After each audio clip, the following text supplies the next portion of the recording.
You know what the NHL stands for? Non-stop hockey love. Hockey love. Like when the Thrashers score a goal and those giant bird heads shoot flames 20 feet out of their mouths, you can feel the warmth fall over you. Can you feel? That's hockey love. The year is 1999. Star Wars Episode 1, The Phantom Menace, is set to disappoint audiences everywhere, and everybody was getting ready for their impending death in Y2K. The Thrashers are the new hot NHL expansion team, to the annoyment of many fans in Quebec, but they're fine knowing they will get a team soon. I mean, where else could the league expand to after Atlanta? I'm now the general manager of the Atlanta Thrashers, aimed with my knowledge of the future. Lil Jon's behind the bench as coach, and June 26th is where we begin. All trades prior to that date are valid. We do keep a few future trades, including acquiring Donald Audette, Caberlet, Denny Lambert, Dean Sylvester, Gord Murphy, Andres Carlson, and Sergei Vishakovich. With that, we go to the first overall pick, where the Thrashers drafted Patrick Steffen. This guy. Pass, Steffen steals, and he'll ice it. Oh, at least I thought he was gonna. Declared one of the biggest busts in NHL history, now this time the Thrashers pick Martin Havlat. The experts hate it. Havlat is ranked as a late first rounder, while Steffen is supposed to be a superstar, but we know more because we are from the future. In the second round, we now take Jordan Leopold, a good defensive depth man. Third round, we now take Nicholas Hagman, middle six forward. Now the fourth round on is when it gets interesting. The 1999 draft was truly awful, but there are some amazing late round picks. The Thrashers had back-to-back picks in the fourth round, and with them they take Ryan Post Malone and Ryan Miller. Miller will give the Thrashers their starting goaltender forever pretty much. The fifth round is thus sticking with the original Thrashers pick of Derek McKenzie. In the sixth round, the Thrashers will get their face of the franchise, Henrik Zetterberg. Originally drafted 210th in the 7th round by the Detroit Red Wings, Zetterberg now becomes the pillar of Atlanta instead of Detroit. The Thrashers will pick up another key piece in Radim Vrbata. Then in the 8th and 9th rounds, the Thrashers will stick with two of their original picks, Garnett Exelby and Tommy Santala, and Haynes Heideman will also come aboard. Now, none of these players turned pro for the 1999-2000 season, meaning the Thrashers don't get any better. The worst team in the NHL loses Steffen, who actually did have a 30-point rookie season. So the worst team in the NHL would in theory finish last again. The New York Islanders still win the lottery and are ran by Mike Milbury. Your fan club is still here. Crosby was never better than he was in this series. Terrific. This leaves the Thrashers with the second overall pick.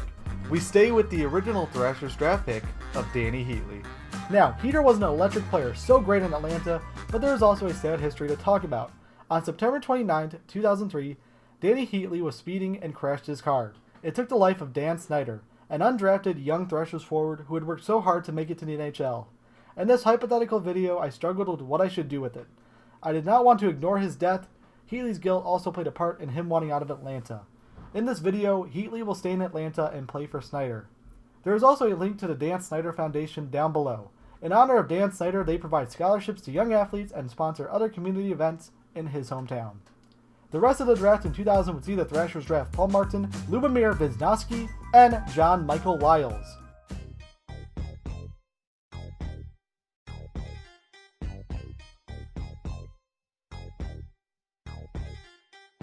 The Thrashers roll out with this lineup. Havlat and Wisnowski make their debuts, and I apologize for the picks, but the PS1 is too old for my equipment.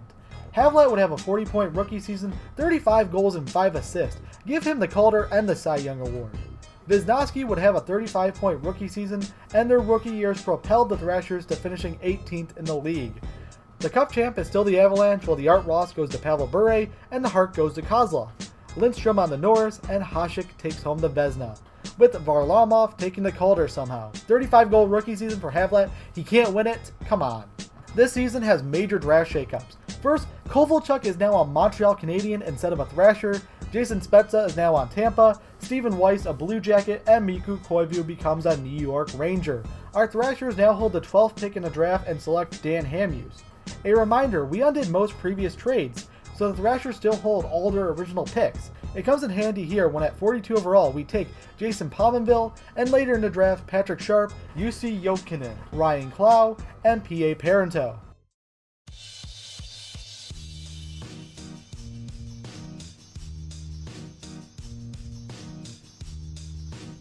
The 2001-2002 season sees us put more youth in the lineup. Heatley, Vrbata, Hagman, and Heideman make their debuts, while the rest mostly stays the same. the results would be surprising. Havelat would get up to 70 points, just like Heineven, the player I drafted for a few years to be on the 4th line. Heatley would have a 40-point rookie year, and Verbata and Hagman got into the 30s. The problem was goaltending and defense, as we allowed the most goals in the league. The team takes a dip in the standings, finishing 28th. The rest of the league is also shook up now. The Oilers win the 2002 Stanley Cup while defeating the Senators, while the Nashville Predators now finish last in the league. Another huge change in standings means a huge change in NHL draft history. The big thing is the Thrashers finished 28th in the league, meaning they were the 3rd seed for the number 1 pick, which in 2002 is the draft lottery winner. The Thrashers take Rick Nash with the 1st overall pick, as well as pick up Duncan Keith, Franz Nielsen, Tom Gilbert, and James Wadewski. We are really starting to acquire a lot of defensive depth that will later pay off in trades, and is also why I'm not too concerned about allowing the most goals in the league this year. Other big moves are Kari Lehtinen becomes a Predator, Jay Bouwmeester becomes a Wild, Yoni Pikkinen joins the Ducks, Ray Whitney is drafted by the Vancouver Canucks, Scotty Upshall to the Flames, Lupul to the Hurricanes, Alexander Semin to Detroit, and Alexander Steen to the Avalanche.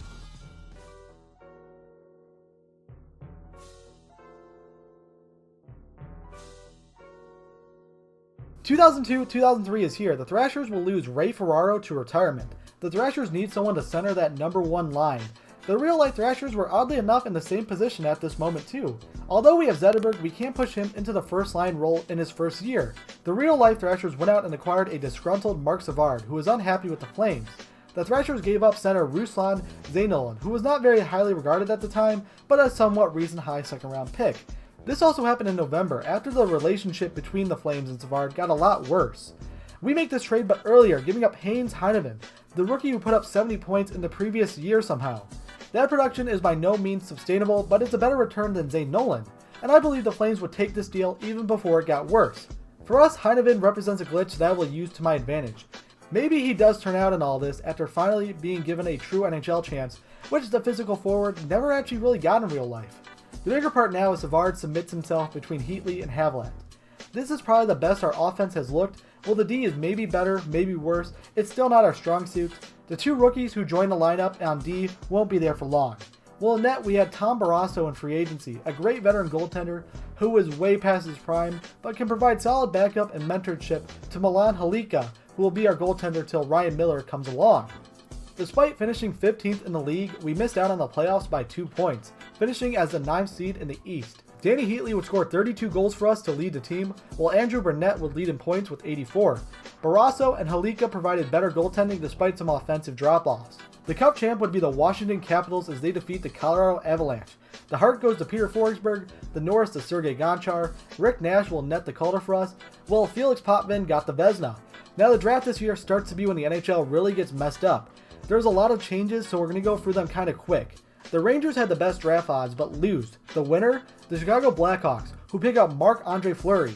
Eric Stahl is now a Ranger, Nathan Horton goes to the Panthers, Vanek is an Oiler, Ryan Suter an Islander, Dion Phaneuf is on the Wild, Jeff Carter to the Flames, Dustin Brown to Tampa, Zach Parise to Pittsburgh, Brett Burns to Buffalo, and Corey Perry is a King. Whew, that's a lot. For Atlanta, we hold all our picks still, and we get so much better. We pick up Ryan Getzlaf in the first round, Joe Pavelski, Shea Weber, Dustin Byfuglien, and Brad Richardson later in the draft. No reason to even draft anymore. We have made our team set. We're becoming a dynasty, a new world order, and we are not done yet.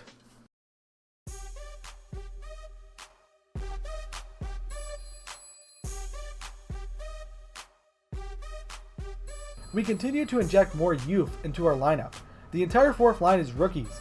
Well, we also put Nash on line 1 to get him more ice time and allow Havelat to control the 2nd line. On D, we injected so much more youth, with Hamhuis, Martin, and Lyles. Tremblay is under 30 and the veteran of the group. In net, Jeff Hackett comes in to be the new backup. During the regular season, the offense fails and barely anyone produces, thus resulting in a 3rd to last finish for the Thrashers. This is incredibly disappointing for me, as I thought this team was ready to take that next step, but instead everything failed and we are back down to last place. The Detroit Red Wings will defeat the Toronto Maple Leafs in the Cup Finals. Alexei Yashin takes the Hart Trophy.